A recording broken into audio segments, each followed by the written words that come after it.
And we are live on Facebook. Hello, everybody. I hope we've got a few people on here because let me tell you, this is going to be a show you do not want to miss.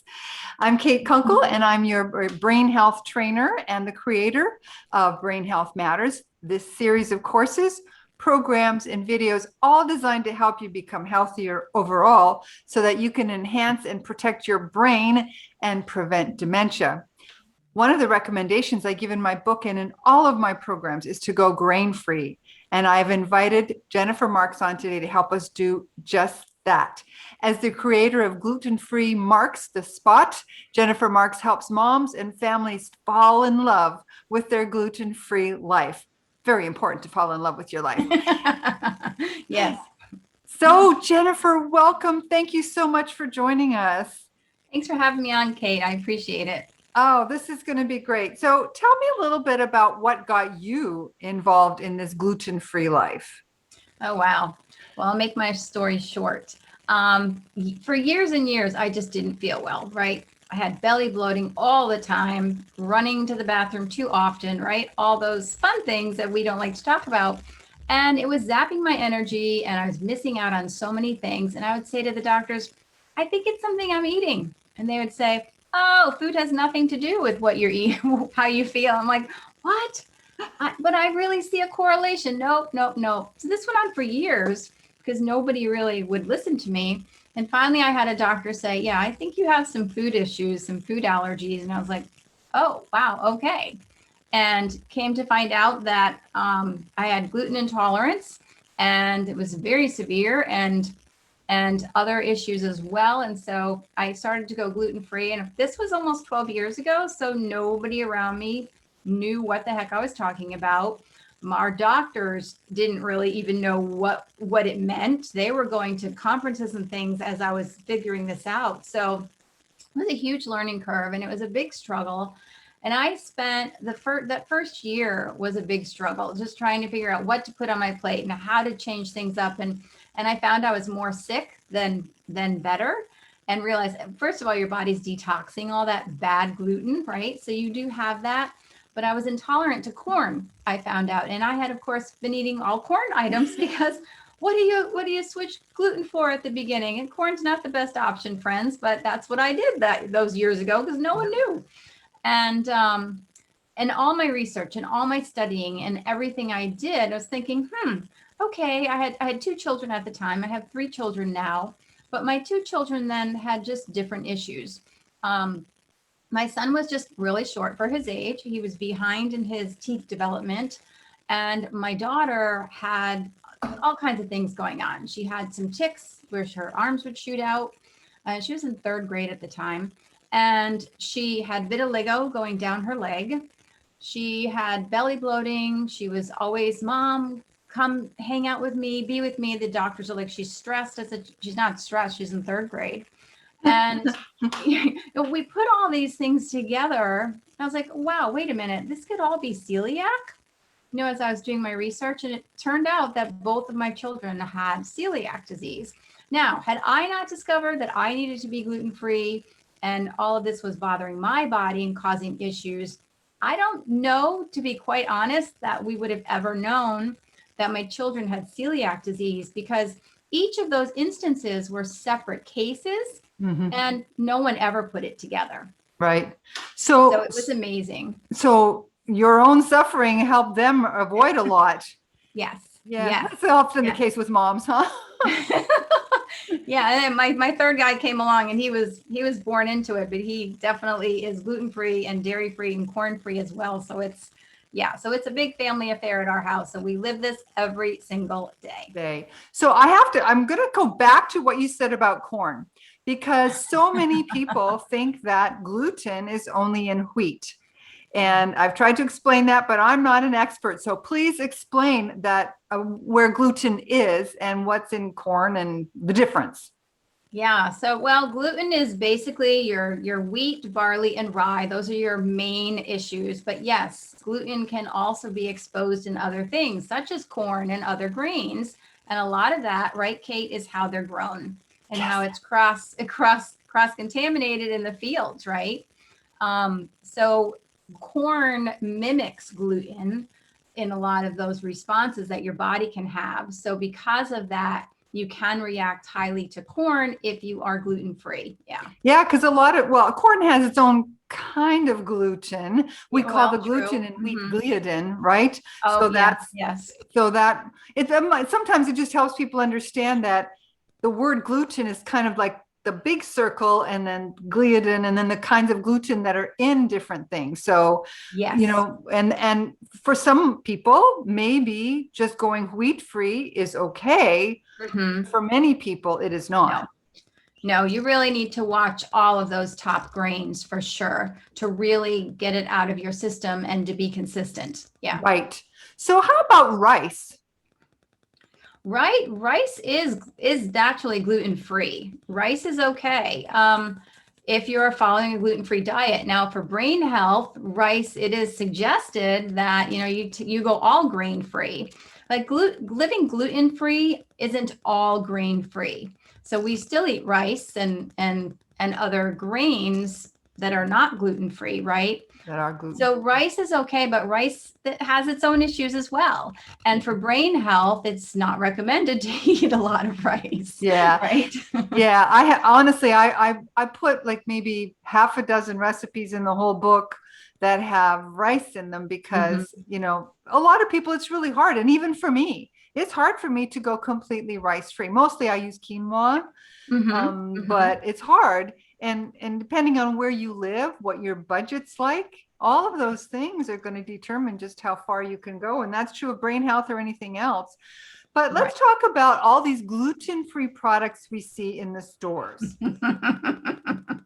All that fun stuff. Yeah, all that expensive fun stuff. All that expensive fun stuff. And I teach my clients how to live a cheaper, not cheaper, but how to save money living gluten free. I mean, having a family of 5 that lives gluten free, we have a lot of ways to save. So when I hear people say it's so expensive, I can't do this, I'm like, I gotcha. You can live this way very well. Right. Um, Kate, this is a big thing. Like people will say, oh, I'm gluten free and I still feel terrible. I'm like, well, what are you eating? Well, they went to the grocery store and they went straight to the gluten-free aisle and loaded up on all those yummy things they found in the freezer section and the processed food section. And you and I both know that at the end of the day, if you're eating processed foods, whether it's gluten-free or not, it's not going to serve your body at the end of the day, right?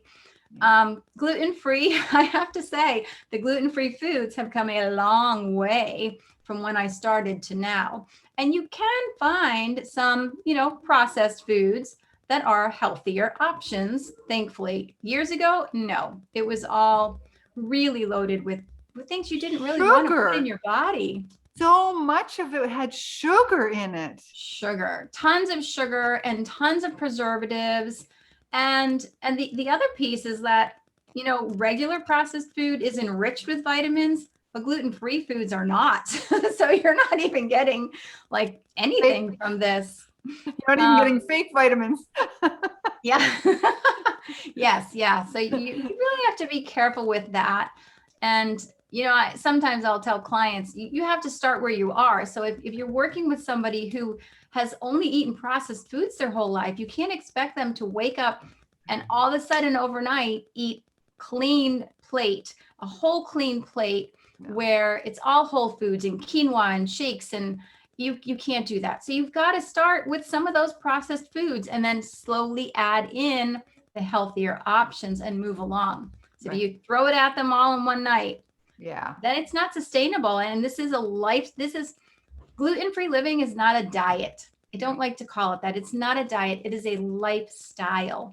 That's So what you I say have to, about the brain health diet too, about brain health absolutely. lifestyle. You can't just, it's not just a diet, it's everything. It's how you think about the food. And I've been doing this so long, I don't even think about it anymore. It's weird Oh, for me to eat things that are processed. Like yes.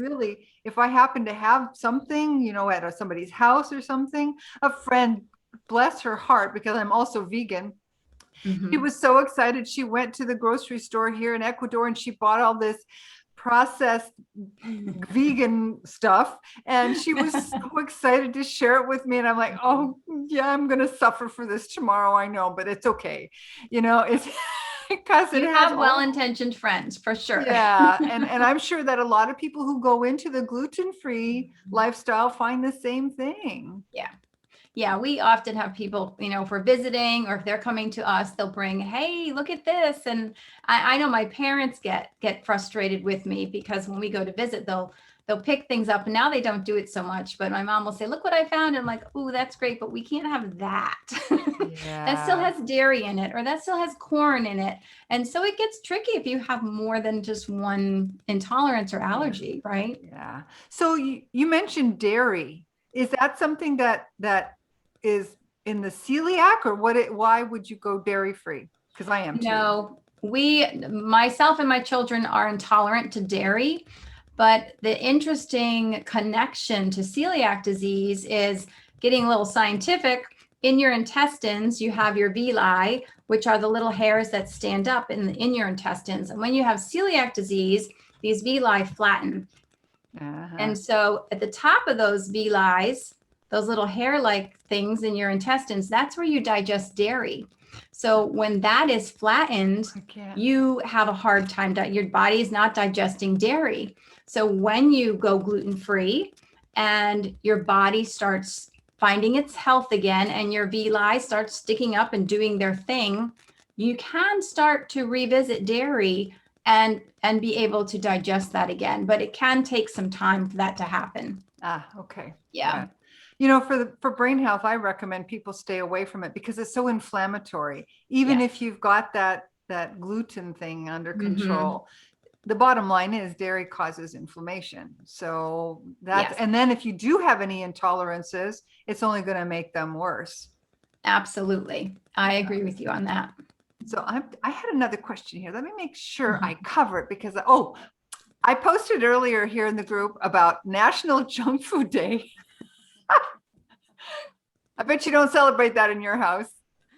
No, and I even told my kids, I go, oh, I heard it's National Junk Food Day. And they're like, ooh, and I'm like, yeah, no. I said, as a kid, I would have been all over that. I mean, I would have hit the store, gotten my little money out and bought my Snickers bars and all the junk that I used to eat. We didn't know any better years ago. And unfortunately, still too many people don't realize that what you put in your body makes a difference, right? When you change your plate, you change your health, you change your life. I really believe that. And what you said about the doctors, not about them saying, oh, your food has nothing to do with it. We had such arguments with my mother's physicians. Yes. And the people that were looking after her in the nursing home, because we said no food coloring, no red dye, absolutely no red dye, no gluten, because she was gluten intolerant. And they kept giving her bread and this red juice. Like, it's not going to make any difference. She's what she is. No, it's going to make you. Yes, it will. Oh, I don't like that statement at all. My sister and I, we had we really had to advocate and get really kind of grumpy with them. Yeah. Because you do need to speak up. You do need to speak up. And I think I only found my issues because I kept pushing. I had so many that said, no, no, no. Finally, a friend of mine, she was like a representative for a hospital. She was the speaker for the hospital. And she's like, I'm tired of hearing your story. You're going to see this doctor today. And she got me an appointment with the doctor that you could never get into. And he was the one that said, yeah, you have some issues. I'm like, well, hello. Yeah, somebody's listening to me. Yeah. When I was diagnosed with rheumatoid arthritis 11 years or so ago now. And of course, then all they want to do is put you on this drug that also causes cancer. Excuse me. Hello. And I'm like, no, I have to be able to fix this but they all said there's nothing you can do. It is what it is. No. And I haven't had any symptoms for years now. It's gone. Yeah. As far as I'm concerned. Yeah. So if somebody came to you right now and said, look, I think my kids and I are intolerant. What's the best thing to start with? What do we do? Do we go cold turkey or do we wean off? What's the deal? Yeah, no. So what I say is that as soon as you know you need to be gluten-free, you need to be gluten-free. It's not something where you're going to go, I'm going to go research this for a few weeks and maybe I'll start after the holidays. Because as you continue to eat gluten, your body is going to continue to freak out and say, knock it off and have all the reactions that you're having, which can get out of hand and then cause many more issues down the line. So the longer you continue to eat gluten, when you know you should be gluten-free, you're still harming your body. So that's not something I recommend. And it's just like I mentioned earlier, Kate, that if someone comes to me and their family's only eaten processed foods, they eat out of cans and boxes and they don't know any better, you can't jump into, all right, this is what we're eating, all whole foods. We're changing your plate overnight, because it's too overwhelming for them and it doesn't feel sustainable. Right. And you need to give them tools so that they can make this a sustainable, not a diet, but a lifestyle, right? Right. So they'll come to me. We talk about the biggest thing that people think is, oh my God, there's nothing left to eat, right? Because you look around, you're like, gluten's in everything. What am I ever going to eat? Yeah. So I always say, what are your favorite things, right? What is your favorite meal? Like if your children's favorite meal is spaghetti and meatballs, we're going to make that gluten-free, right? And you start there. You have to start where they are. Right. But I think finding your favorite foods in gluten-free, whether you're finding them processed at the beginning, because you'll move out of that, Right. or if you're making them at home, then you start there, because that's going to take that whole mindset piece away. And that your mindset can make or break how you're going to live gluten-free, right? You can tell yourself it sucks all day long and you're never going to do it. Or you can say, I've got this. Wow, I feel amazing.